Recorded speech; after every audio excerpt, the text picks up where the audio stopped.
Hello everybody, and welcome to Dakman Productions, and welcome to the Virginia Museum of Transportation. We are panning around in the yard. Decided to stop by today on the way home from the National Guard and Railway Convention. And I'm just blown away by what's out here. And I am familiar with this piece right here, this Norfolk Southern Top Gun. That's got a interesting history behind it. So I know a little bit of history about this gondola, this Norfolk Southern Top Gun.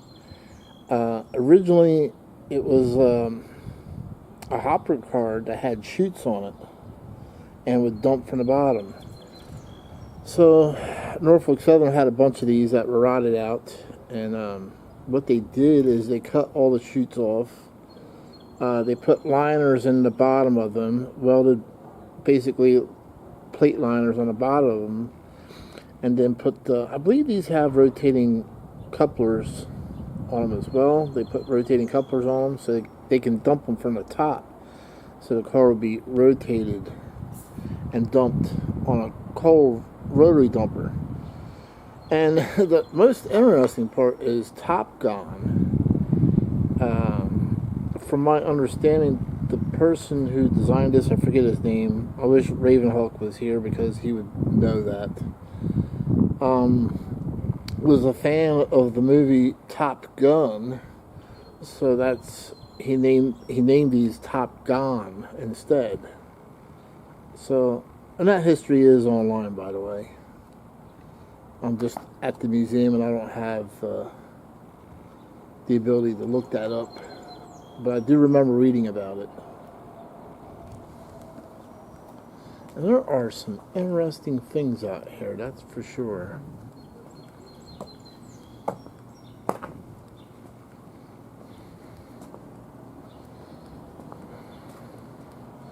We're walking along here.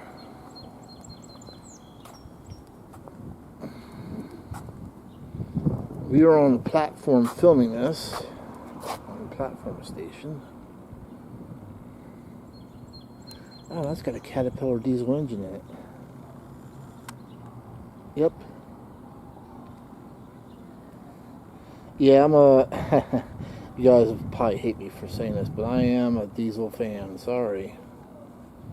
But I see something diesel-wise that interests me, I will focus on it. Well, let's take a look at some other things. So here we have a Plymouth locomotive switcher made in 1935, and it is Caterpillar diesel powered. That is one unique engine. Wow.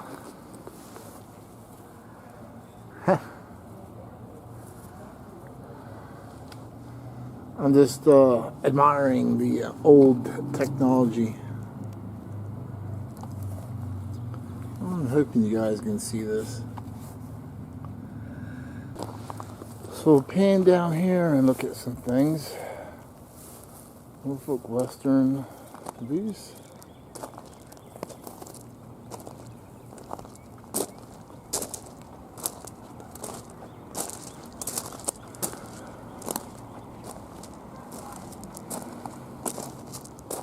Once again, Virginia Transportation Museum.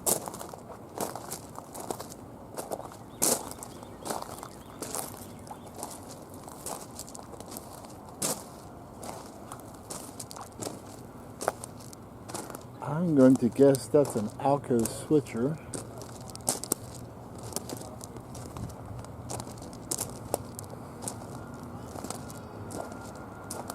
I'm sure Ravenhawk will correct me once he sees my video if I'm not right.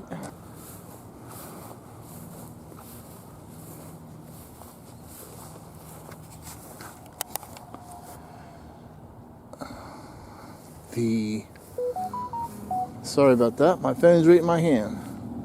The Powhatan Arrow? Am I saying that right? I'm not good with words. But I wanted to get a shot of this this B unit. Looks like it's freshly done.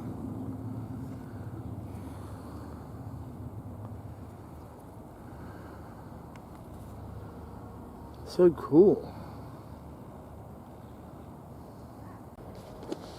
So we're here on the far end yard of the Virginia Transportation Museum. Virginia Museum of Transportation. And I'm on the wrong side of the sun, but there's nothing I can do about that either. But I want to show this EMD switcher. That's pretty cool. I hear a train. Ah, yes. There is a Norfolk Southern train, so we are live, near live tracks. This is not going to make for a nice shot because we are in a fenced-in area. I just wanted to catch the head-end locomotive anyway.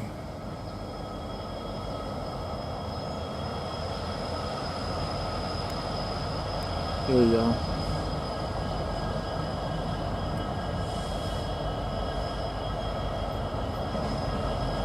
So we are next to live tracks.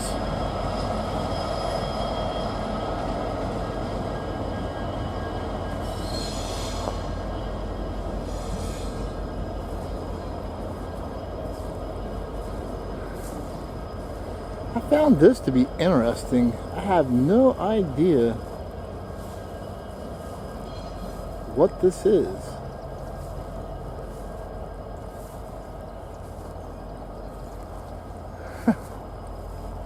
It's got two cupolas on it, like a caboose. So if somebody could put in the comments what this is, I'd appreciate it. Has friction bearing trucks on it.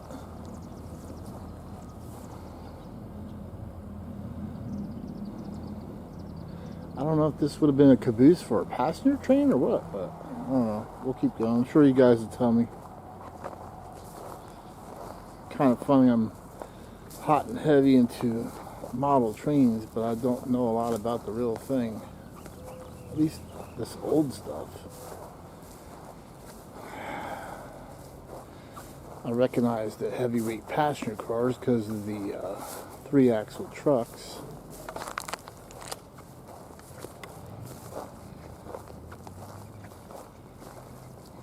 See enough of that in O-gauge to remember what those things are.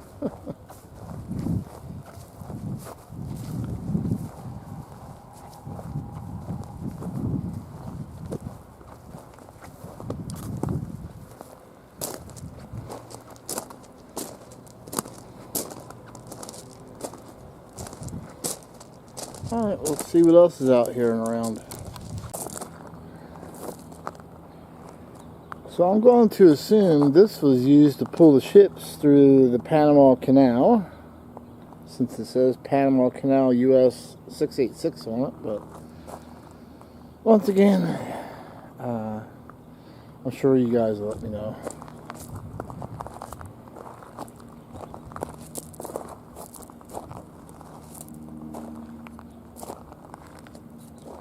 Kind of unique.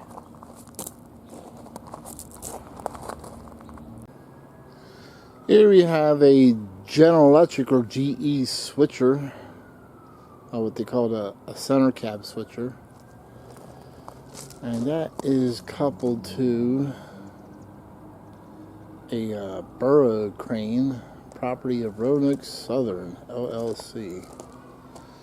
And even though this is a switcher, you'll notice it still has the lettering on it for front and back.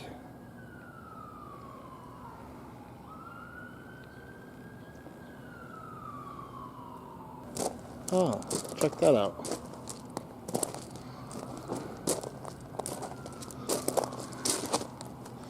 So you can see it right there. That is the 25,000 rebody car. So you can see where these things were actually rebodied. They were originally hopper cars that had chutes on them, And when they got in bad shape, they were all rotted out on the bottom. They cut the chutes off and basically put metal liners in them for repurposing, so they didn't have to buy new hoppers at the time. And you can see the markings rebody 1097. So they were basically rebodied in 1997. They were wore out then, but they just wanted to get a little bit more time out of them.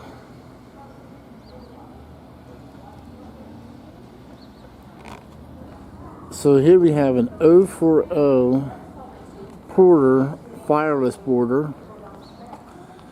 It did not have or use fire to create steam. Instead, they would pump the tank full of steam and use it around the switchyard.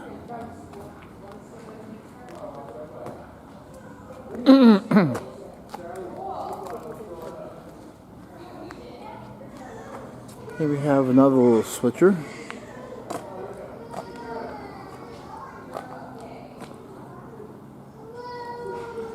And what do we have here? Oh, Whitcomb Locomotive Works, 1941, model 30 DM31, 8-cylinder.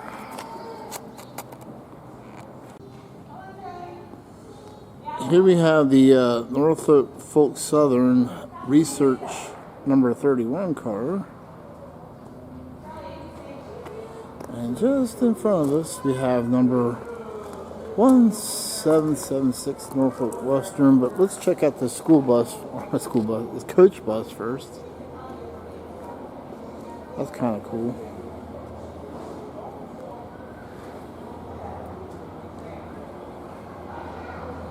So there it is, number 1776.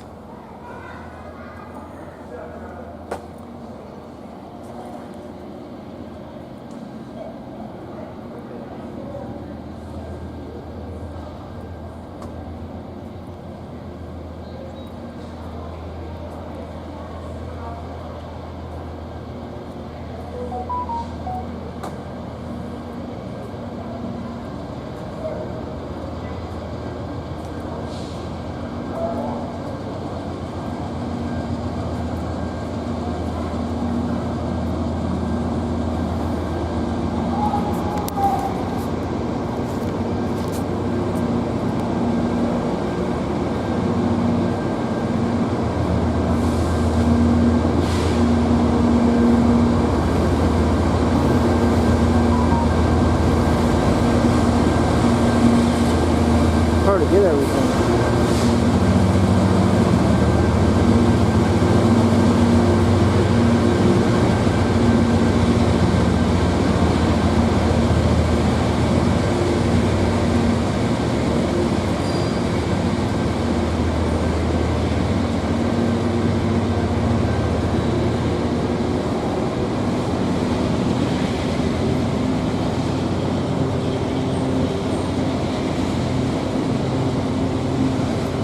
So here we have, try and get this in the whole shot, Baldwin Locomotive Works, number 662 switcher.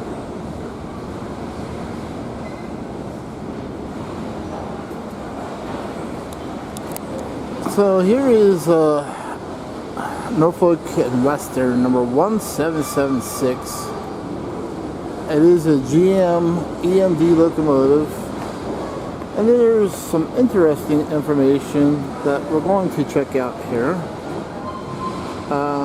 Built in 1970, the 1776 is one of 115 SD45 locomotives purchased by the Norfolk and Western Railway.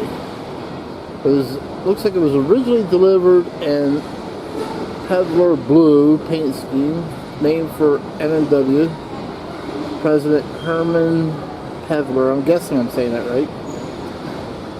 In honor of the 200th anniversary, the Declaration of Independence in 1776 was painted red, white, and blue, this patriotic color scheme. from 74 to 78 as it headed trains across the N&W system. The N&W painted other equipment red, white, and blue, including this H12 hopper, a caboose, and a trailer. I did not know that. That's cool. The engine was painted black in 78 and continued service until 1988, 2011. As part of the museum's collection, the engine was voted a People's Choice Award winner in the Virginia Association of Museums Top 10 Endangered Artifacts competition, as well as the winner of Trains Magazine annual $10,000 Rail Project Award. Its cosmetic restoration was completed in 2012 in the Norfolk Southern Shops in Chattanooga, Tennessee. Okay, next up we are looking at an Alco C630 Norfolk and Western. I've always heard railfan people and older people talk about these things, but this is my first time seeing one. So basically, Alco developed the C630 in response to the General Motors SD40. This is one of 10 purchased by Norfolk and Western in 66 and 67. The C630 1135 was originally used in regular freight. The locomotives were the only ones of the 77 that Alco produced between 65 and 67 that were designed with high short hoods. In the 70s, these units were coupled to slugs on powered rail equipment that helped increase a locomotive's traction used in a hump yard. So let's take a look at that. And it's hard to get this, and probably should be shooting this with my phone instead, but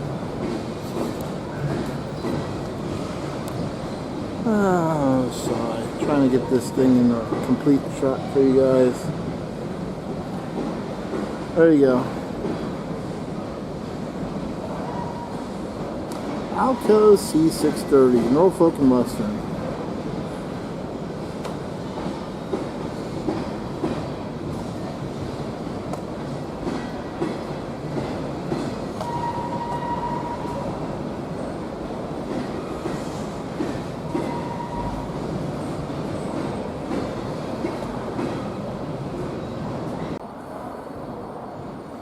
Okay, we have a General Electric ELC Virginian. So for those of you who are like the road name Virginian, there you go. This is a very cool piece.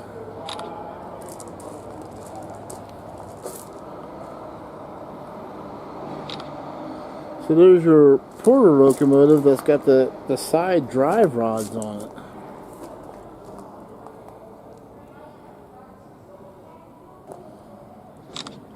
They got an RF&P boxcar out here. Richmond, Fredericksburg, and Potomac. Once again, I hope I'm saying that right. But I spy a GG1 down here. I don't know if there'll be a number board on it. Well, there seems to be, I don't know if there's any information on this or not. But there is a GG1 sitting here.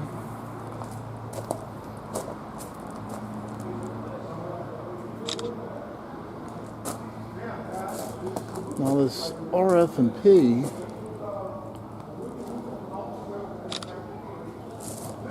is a Pullman Standard boxcar made in 1963.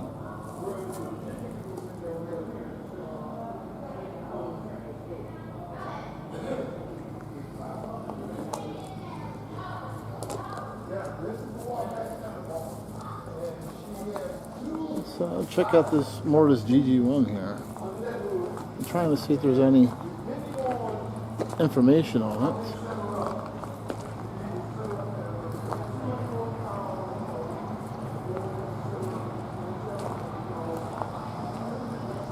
Sorry for the shaky camera, but I am on gravel. Alright, so there is information on this. It looks like it's actually in a green color. I thought it was black at first, but it is in the Brunswick green.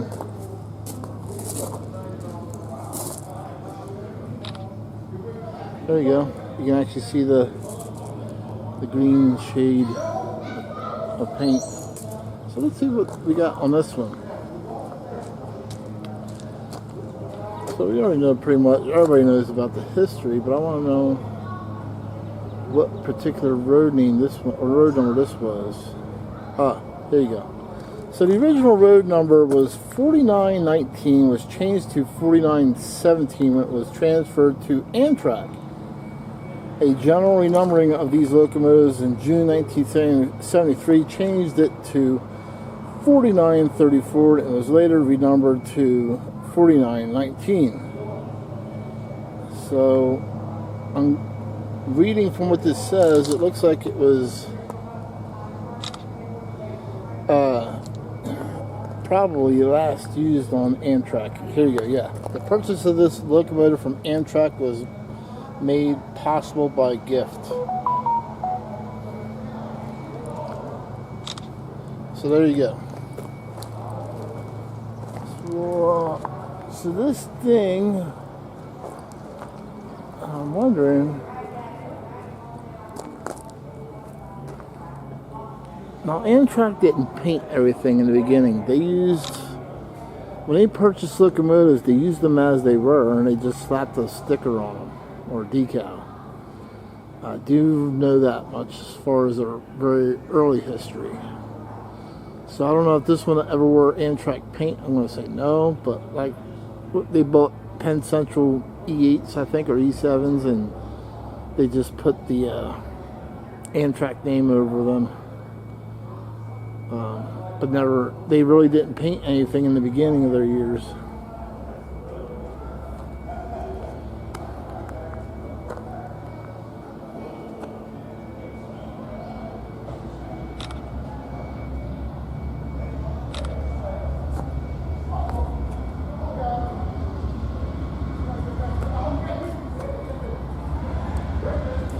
Got a set of locomotives coming through here. Once again, we're in an active yard. However, the fencing makes not for a very good video, but why not?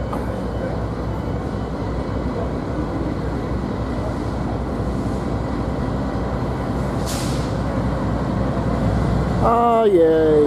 We got Norfolk Southern lashed up to a couple Union Pacific flag locomotives here.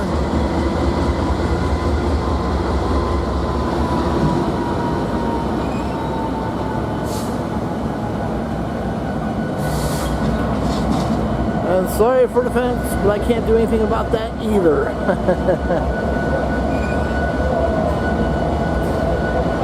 That sounds pretty good.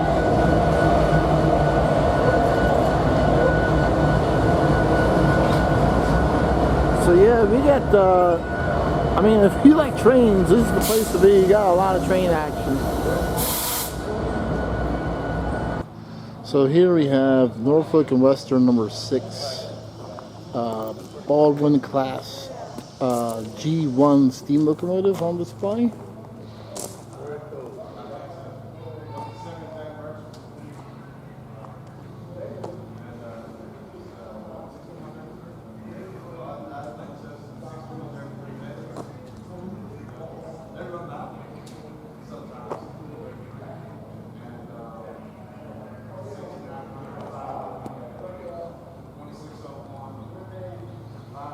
We have a wood side caboose. This place is so cool. So here we have a Wabash EMD E8A. And this thing is pretty cool too. I like this. I'm just an EMD fan, sorry. So I'm going to really enjoy these EMD exhibits. This thing is long. So cool though.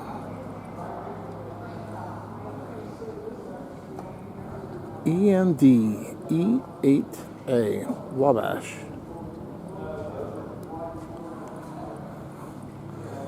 We'll get to the end of this locomotive here, and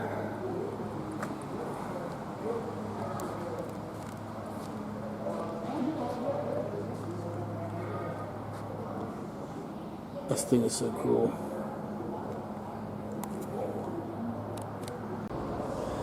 Here we have a Norfolk and Western number 521 GP9. Now, for me, you know, I like EMD. The GP9s has been used on just about every railroad you can imagine. But for me, this is no big deal because my short line in my town, Winchester and Western, still runs the EMD GP9 and SD9 locomotives there.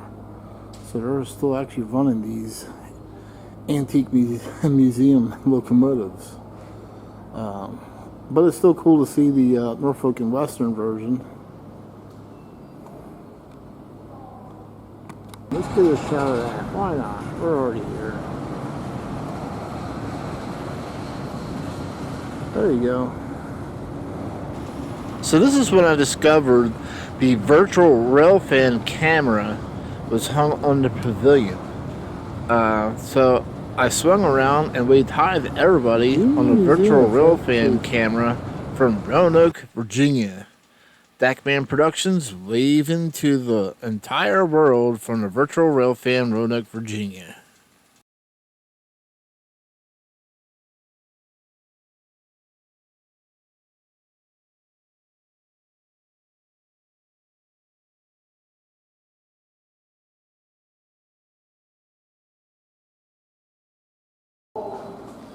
So let's climb aboard this Virginian 321 caboose. And we'll climb up in here.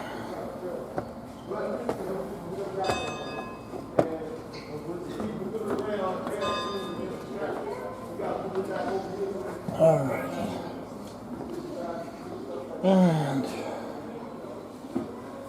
trying to wait for the light emitting feature to kick in here, because it is dark in here, but you can see how they lived. There's your stove. That was to keep warm.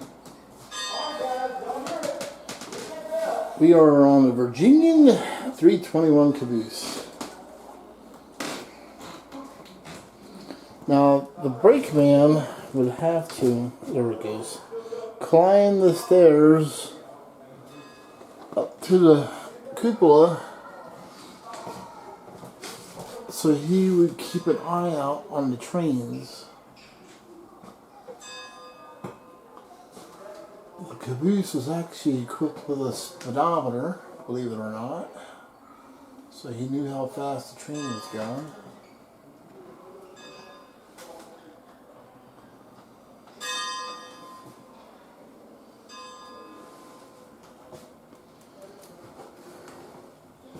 Ah, here's the dining area. Bon appetit. Their cot to lie down in when they were tired. Yay, that looks nice and comfy. Not. And let's look off the platform of the caboose. So, if he was standing here, this is what he would have seen.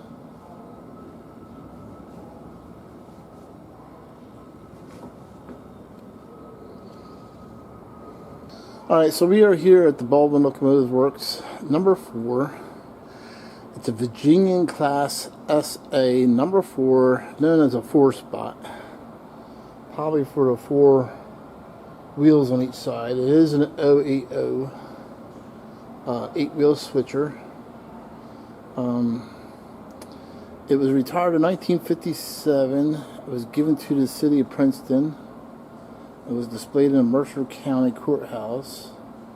And then it was traded for N&W caboose in 1960. It was refurbished by N&W shops. Placed at the museum in 1963. So, let's make number 4 come alive. This is what the bell would have sounded like on number 4 when it was running.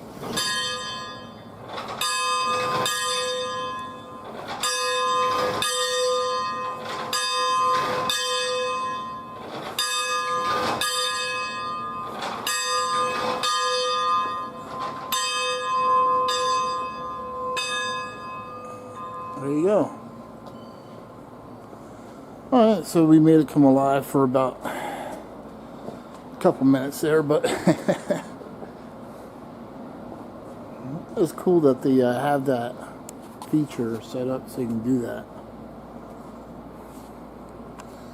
So there's number 4. That's what I was ringing the bell on. So here we are inside the museum, and they have a cutaway or a cab off of a SD40 number 1594.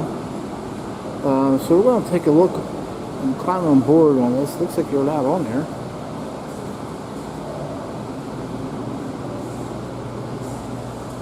So this is what the engineer has to go through to get inside. So why not? Right, we're already here.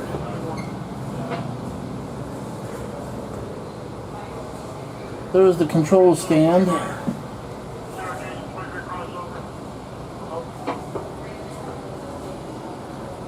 The panels. This is really cool. Oh, it's dual control stand. Look at that. I did not know. Well, since it's a high hood, I guess it would be. So you would have dual control stands on the high hoods that would operate in either forward or reverse direction to make it easier on the engineer.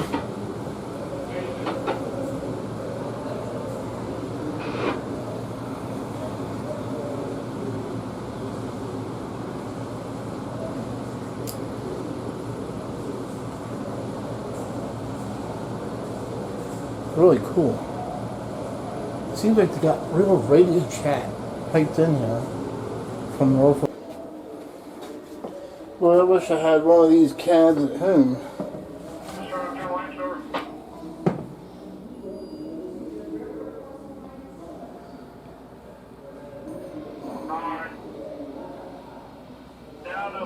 Would be any better if we had done the way 95 needs on. I didn't think about that. But your leader wasn't working that time.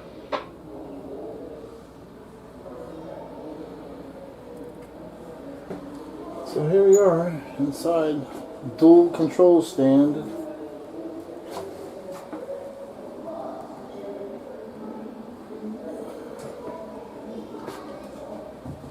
We'll climb up backwards here so you can get a better look at the control stand here.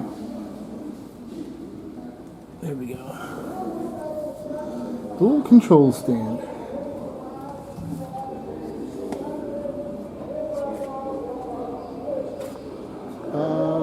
High hood SD40. It was formerly a Norfolk and Western.